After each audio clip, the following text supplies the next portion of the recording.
Good morning class 7। शुरू करते हैं आज का क्लास हमारा। आज का टॉपिक है हमारा इम्पोर्टेंस ऑफ पॉलिटिकल पार्टीज़। ये डिस्कस करेंगे और पॉलिटिकल पार्टीज़ क्या क्या करती है वो देखेंगे आज। लेकिन उससे पहले हमने लास्ट क्लास में जो पढ़ा था उसको एक बार थोड़ा सा रिव्यू कर लेते हैं। जैसे हमने डिस्कस किया था पॉलिटिकल पार्टी किसे कहते हैं और टाइप्स ऑफ पॉलिटिकल पार्टी क्या है। तो पॉलिटिकल पार्टीज़ किसे कहते हैं? अ पॉलिटिकल पार्टी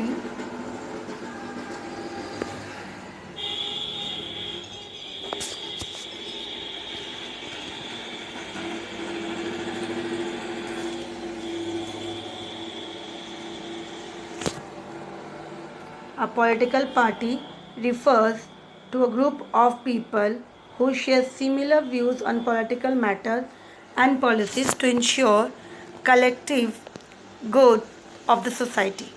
तो यहाँ पे क्या बोला गया कि पॉलिटिकल पार्टी जो है कोई एक नहीं है बल्कि ग्रुप ऑफ पीपल है। ठीक है, ग्रुप ऑफ पीपल्स है जो उसकी व्यूज़ जो है सभी की लगभग सेम होती है। सिमिलर व्यूज़ होता है किसमें? पॉलिटिकल मैटर्स के अंदर। और जो पॉलिसीज़ बनाते हैं कलेक्टिवली सभी मिल के बनाते हैं ताकि सोसाइटी का भला हो। ठीक है, तो इन इंडिया पॉलिटिकल पार्टीज़, तो यहाँ पे वापस देख लो पॉलिटिकल पार्टी किसे कहते हैं? अ ग्रुप ऑफ पीपल्स होते हैं हु शेयर सिमिलर व्यू, जिसकी सिमिलर व्यू होती है, सबकी एक जैसी राय होती है किसमें? पॉलिटिकल मैटर्स के अंदर। और जो पॉलिसीज़ बनाता है देश के लिए, समाज के लिए, रूल्स अच्छी लॉ बनाता है collectively good of the society, जो सोसाइटी के लिए करता है उसे हम कहेंगे पॉलिटिकल पार्टीज।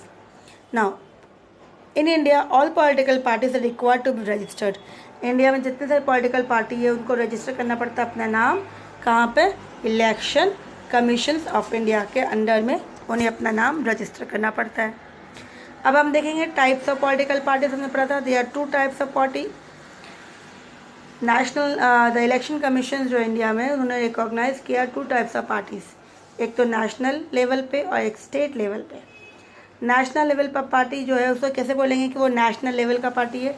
तो अगर वो पार्टी जो है अगर उन्होंने 4 स्टेट में या ज़्यादा 4 स्टेट इन 4 या फिर उनसे ज़्यादा स्टेट में उन्होंने जीती है सीट। ठीक है, या फिर हम उसको बोल सकते हैं ऐसे कि अगर कोई पार्टी जो है 4 स्टेट से ज़्यादा स्टेट्स के अंदर वो रूल कर रहा है, गवर्न कर रहा है, तो उसे हम कहेंगे कि वो नेशनल पार्टी है। जैसे अभी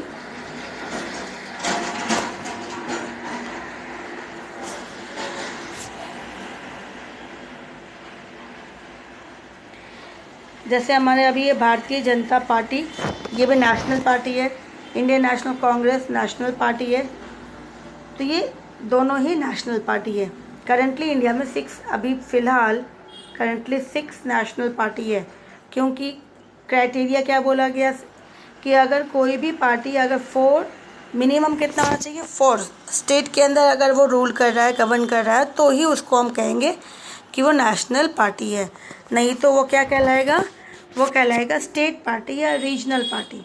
ठीक है, तो इसके अलावा party that functions at a regional level, मतलब रीजनल लेवल में स्टेट लेवल पे अपने अपने जगह, तो और उसके पास वो लेस देन 4 स्टेट और 4 स्टेट से कम है, 3 है, 2 है या 1 है, तो उसे कहा जाएगा कि वो क्या है? वो स्टेट पार्टी है, क्योंकि वो स्टेट के अंदर ही रूल कर रहा है, 1 से 2 या मिनिमम 3।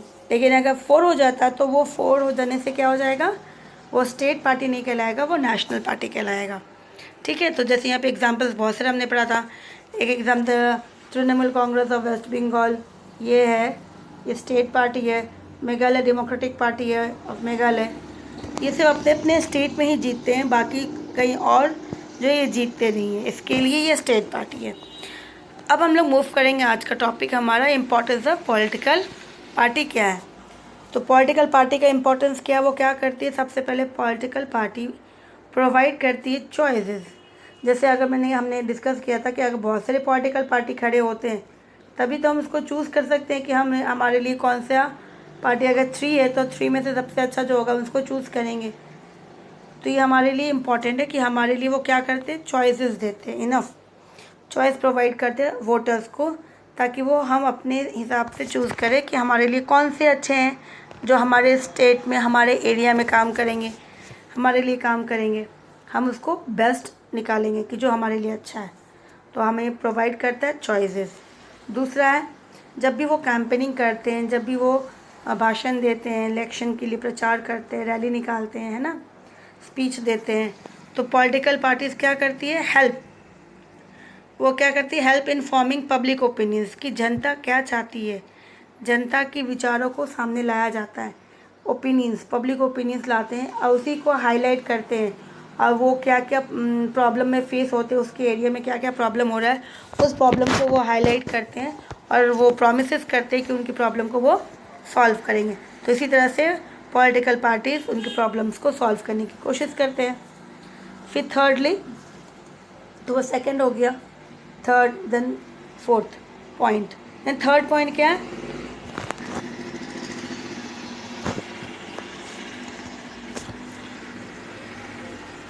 थर्ड पॉइंट है कि political parties unite people from different groups backgrounds. तो यहाँ पे कहा जा रहा है कि पॉलिटिकल पार्टी क्या करती है, अलग अलग बैकग्राउंड के लोगों को यूनाइट करती है, मिलाती है।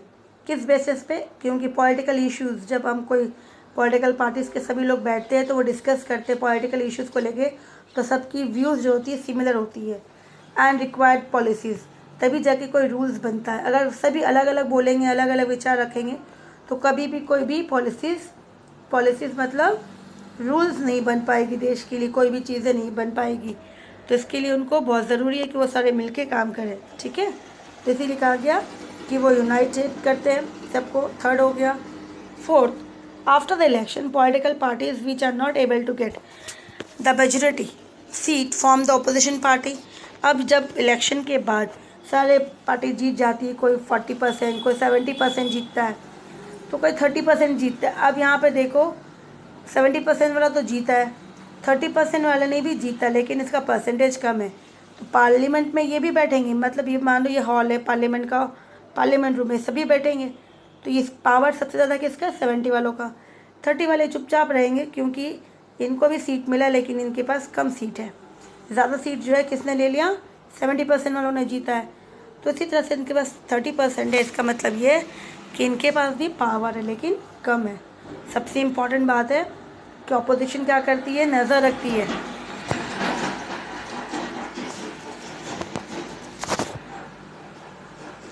क्या करती है वो अपोजिशन पार्टी, वो नज़र रखती है किसके ऊपर, रूलिंग पार्टी पे, क्योंकि जो जीता उसको रूलिंग पार्टी कहते हैं, ठीक है। और जो जिसको कम सीट मिली उसको अपोजिशन पार्टी कहते हैं। तो अपोजिशन पार्टी हमेशा पॉलिसीज़ बनाने में और देखती है कि क्या काम हो रहा नहीं कर रहा, तो उनकी वोटिंग होती है, तो वोट देने में उनका भी बहुत ज़रूरी है, वो भी वोट देंगे तभी कुछ काम आगे बढ़ेगा। तो उनके ऊपर लुक रखती है कि रूलिंग पार्टी कैसे काम कर रही है, और उनके कामों को देखा जाता है, एनालाइज़ किया जाता है कि सही हो रही है गलत। अगर गलत होता है तो वो जनता को बताती है, कौन, अपोजिशन पार्टी। अब जो है एक और हम गवर्नमेंट देखेंगे जो आज करंटली, मतलब मेनली जो है आज हमारे देश में तो फॉलो हो रहा है, लेकिन ये है क्या, तो कोलिशन गवर्नमेंट किसे बोलते हैं। तो कोलिशन मतलब जहाँ पे ग्रुप में, अभी डिस्कस कर लेते हैं सबसे पहले डेफिनेशन, उसके बाद बताते हैं। Coalitions refers to alliances formed by the political party with an aim to form the government. अब यहाँ पे लास्ट 2 जो इलेक्शन हुई है, यहाँ पे अभी कोलिशंस गवर्नमेंट से ज़्यादा सिंगल गवर्नमेंट जीत गई है। लेकिन आगे सबसे पहले जाने की होती क्या है। अब देखो यहाँ पे जैसे हमने डिस्कस किया कि हमारी पॉलिटिकल पार्टीज़ जो है नेशनल लेवल पे बीजेपी है, एक है कांग्रेस, ठीक है, कांग्रेस है। तो कांग्रेस के साथ भी बहुत सारी अलग अलग पार्टीज़ जो है उनके साथ मिली हुई है, बहुत सारी पार्टीज़ है, छोटी छोटी पार्टी है, वो भी चुनाव में खड़ी होती है नेशनल लेवल पे, लेकिन जीत नहीं पाती। तो वो उन्होंने क्या किया, जाके कांग्रेस के साथ मिल गई, ठीक है। बीजेपी के पास भी ऐसे बहुत सारी है, ऐसे बहुत सारे हैं। तो वो लोग क्या करते हैं, जब नहीं जीत पाते तो जाके इन्होंने भी क्या किया, कांग्रेस बीजेपी के साथ मिल गए। अब क्योंकि इनको मान लेते 10% मिला, इनको 10% वोट में जीते, ये भी 10% जीते, तो 10-10-30, और इनको मिल गया अपना मान लो 20, तो टोटल कितना हो गया? ये अकेले 20% से कुछ नहीं कर सकते, लेकिन अभी ये 10-10-10-30 हो गया, 30 + 20 50 हो गया। तो यहाँ पर छोटी छोटी पार्टी जाके कांग्रेस के साथ मिल गई, मर्ज कर गई, अब ये 50 हो गया, ठीक है, 50% मान लो। यहाँ पर भी अगर ये 60 हो जाता है, क्योंकि सबसे ज़्यादा जिसके पास वोट होगा, तो जिसके पास सबसे ज़्यादा सीट होगा वो जीतेगा। तो ये तो अभी जो हमेशा मतलब लास्ट 2 इलेक्शन से पहले जो चल रही थी, ये यही सिचुएशन था कि कोई भी सिंगल पार्टी के पास ज़्यादा मेजोरिटी में सीट या फिर वो जीत नहीं पा रहे थे। किसी को 30%, किसी को 20%, किसी को 10% हो रहा था। तो ये लोग क्या करते थे, जो जो कम वाले थे वो जाके एक ग्रुप में मिल गए, तो ये हो गया, ठीक है। तो कांग्रेस हो गई, तो इसी तरह से इनके साथ मिल गई, तो कॉलिशन गवर्नमेंट उन्होंने बना लिया। बीजेपी के साथ कुछ थे, तो जगह वो बीजेपी के साथ मिल गए, तो उन्होंने बीजेपी के साथ मिलने के बाद उन्होंने अपनी कॉलिशन गवर्नमेंट बना ली। अब बनाने के बाद अगर मान लेते इनके पास 60% आ गया या 70% जीत लिया इन्होंने, तो फिर जीता कौन? बीजेपी जीत गई। तो इसी तरह से ये कॉलिशन गवर्नमेंट फॉर्म किया गया। तो generally the party which secure the maximum number of votes in the election from the government, जो हमने पढ़ा कि सबसे ज़्यादा नंबर जो जीत लाता है इलेक्शन के अंदर, वही जीतता है। However, when no party in the election secure a clear majority, लेकिन अगर कोई पार्टी भी एक अच्छा खासा क्लियर मेजोरिटी नहीं लाता है, सोने के लिए नहीं लाता है, तब क्या करेंगे? तब 2 और मोर पार्टी, तब आपस में छोटी छोटी पार्टियां क्या करती है? मिल जाती है। तो 2 और मोर पार्टी कोलैबोरेट, आपस में मिल जाती, कोलैबोरेट हो जाती है, तो फॉर्म एन अलायंस बनने के लिए वो मिल जाती है, ताकि वो गवर्नमेंट बनाए और वो रूल करे। नहीं तो वो थोड़ी 10% को कभी चांस मिलेगा ही नहीं कि वो रूल करे, तो उनके साथ आ जाके किसी के साथ मिल जाएंगे, तो 50% है, कहीं तो चांस मिलेगा रूल करने का, कोई तो पावर आएगा थोड़े हाथ में। तो इसके लिए वो मिल के गवर्नमेंट बनाते थे। तो ऐसे जब कोई गवर्नमेंट बनाता है तो उसे कहा जाता है कोलिशंस गवर्नमेंट्स, ठीक है। Coalition government has become a very common trend in India, जो ये बहुत कॉमन ट्रेंड ऑलरेडी बन चुका है, क्योंकि इतनी ज़्यादा पॉलिटिकल पार्टीज हो गए तो सबको मेजोरिटी मिलना मुश्किल हो जाती है, तो इसके लिए ये कॉमन ट्रेंड बन गया। The major setback of the coalition government is that it's delay the decision making process. अब प्रॉब्लम इसमें ये आ जाता है कि अब सब अलग अलग पार्टी सब मिलके, अलग अलग पार्टीज जो थे, अलग अलग पार्टी के लोग मिलने के बाद एक बड़ी पार्टी बना रहे हैं, तो सारे डिस्कस करेंगे, फिर इनके साथ भी डिस्कस करेंगे, तो इनका डिस्कशन जो है बहुत लंबा हो जाता है, और कभी कभी देखा जाता है डिसीजन में बहुत लंबा समय लग जाता है, तो वो थोड़ा एक नेगेटिव पॉइंट हो रहा है। When one party form the government, the decision related to policies and programs are taken by the party itself. अगर सोचो किसी एक पार्टी ने, अगर ये पार्टी नहीं जीता होता, तो ये इनसे कंसल्ट नहीं करता, नंबर 1 से कंसल्ट नहीं करता, नंबर 2 से कंसल्ट नहीं करता, नंबर 3 से भी कंसल्ट नहीं करता, वो डिसीजन अपने आप ही लेता, अपने आप, मतलब पार्टी में जितने लोग हैं उनके साथ मिलके।